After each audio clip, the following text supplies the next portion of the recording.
एक छोटे से गांव में कुमार सोहन रहता था। वो मिट्टी के बर्तन व खिलौने बनाया करता था और उसे शहर जाकर बेचा करता था। कभी कभी उसके 2-4 खिलौने बिकते तो कभी वो भी नहीं, जैसे तैसे उसका गुजारा चल रहा था। एक दिन उसकी बीबी शीला बोली, सुनो जी, क्यों न शहर जाकर कोई नौकरी ही कर लो। नौकरी करोगे तो महीने के अंत में कुछ धन तो आएगा। बीवी की बात सुन अब सोहन को भी ऐसा ही लगने लगा था, पर उसको मिट्टी के खिलौने बनाने का बहुत शौक था, लेकिन हालात से मजबूर था। बात तो तुम सही कह रही हो, पर कैसे उस हुनर को छोड़ दूं जिसका नमक हम लोग अब तक खाते आए हैं। मैं जानती हूँ आप बहुत मेहनत और लगन से खिलौने बनाते हो, पर बाजार में बिक्री ना होने से अब हमारा गुजारा नहीं होता।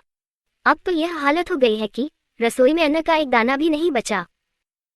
ठीक है, मैं कल सुबह ही शहर जाकर कोई न कोई नौकरी तलाश करता हूँ।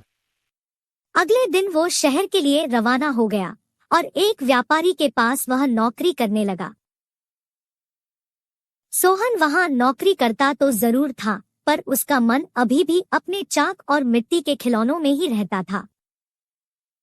समय बीतता गया। एक दिन शहर में जहां वह काम करता था, उस मालिक के घर पर उसके बेटे निखिल का जन्मदिन था। सब महंगे महंगे तोहफे लेकर आए।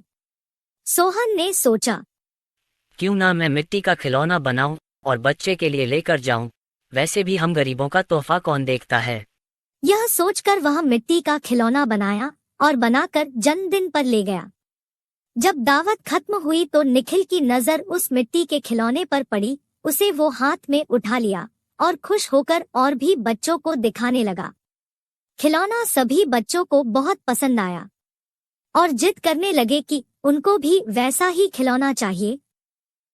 यह सब देख सभी मेहमान एक दूसरे की तरफ देखने लगे और एक ही बात पूछने लगे, अरे वाह, इतना शानदार तोहफा कौन लाया है? इतना महंगा तोहफा ये किसने लाया होगा? ये खिलौना तो शायद आपका नौकर सोहन लाया है। इतना सुनते ही सब हैरान हो गए। सभी एक दूसरे का चेहरा देखने लगे। तभी मालिक बोला, सोहन तो बहुत गरीब है, इतना महंगा खिलौना कहाँ से ला सकता है? हाँ, मैंने देखा है, ये खिलौना सोहन ही लाया है।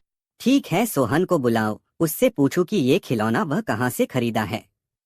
वहाँ सोहन आता है और सब उसी के तरफ देखते हैं। वह माहौल देखकर हैरान हो जाता है। मुझसे क्या गलती हुई, सब मुझे ही घूर रहे हैं। शायद मेरा खिलौना निखिल को पसंद नहीं आया होगा और बच्चों के सामने वो अपमानित होगा। कोई बात नहीं, मैं माफी मांग लूंगा। मालिक, क्या आपने मुझे बुलाया? हाँ सोहन, क्या यह खिलौना तुमने दिया है? हाँ मालिक। तुम यह खिलौना कहाँ से लेकर आए हो और इतना महंगा तोहफा तुम लाए कैसे? इतना सुन सोहन मन ही मन खुश होता है और मुस्कुराते हुए बोलता है, माफ कीजिएगा मालिक, ये कोई महंगा तोहफा नहीं है, यह मैंने खुद बनाया है। गांव में यही खिलौना बनाकर मैं अपने परिवार का गुजारा करता था, लेकिन इससे अब घर नहीं चलता, इसलिए आपके यहाँ नौकरी करने आया हूँ। अरे वाह, तुम क्या अभी है खिलौना बना सकते हो? और सभी बच्चे को तुम्हारा खिलौना बहुत पसंद आया है, इन्हें भी ऐसा ही खिलौना चाहिए। सोहन खुश होकर बोला, हाँ मालिक, बिल्कुल बना सकता हूँ। जब कल मैं आऊँगा तो खिलौना बनाकर लेते आऊँगा। अगले दिन सोहन ने शानदार रंग बिरंगे खिलौने बना कर दिए। यह देख मालिक ने सोचा, क्यों ना मैं खिलौने का भी व्यापार करूं। वह अपने बीवी से बोला, सुनीता, सोहन खिलौना बहुत अच्छा बनाता है, उसे खिलौना बनवाकर शहर में उसका भी व्यापार कर लें। उसे सोहन को उसके मनपसंद का काम भी मिल जाएगा और उससे अच्छी तनख्वाह भी मिल जाएगी, साथ ही साथ एक मोटी रकम हम भी कमा लेंगे। ये तो अच्छा विचार है जी। यह सोच मालिक ने सोहन को खिलौना बनाने के काम पर लगा दिया और बदले में हर महीने अच्छी खासी तनख्वाह देने लगा और रहने को घर भी दिया। यह सब पाकर सोहन और उसका परिवार बहुत खुश हो गया और सोहन को उसके मनपसंद का काम भी मिल गया। दोनों हंसी खुशी रहने लगे।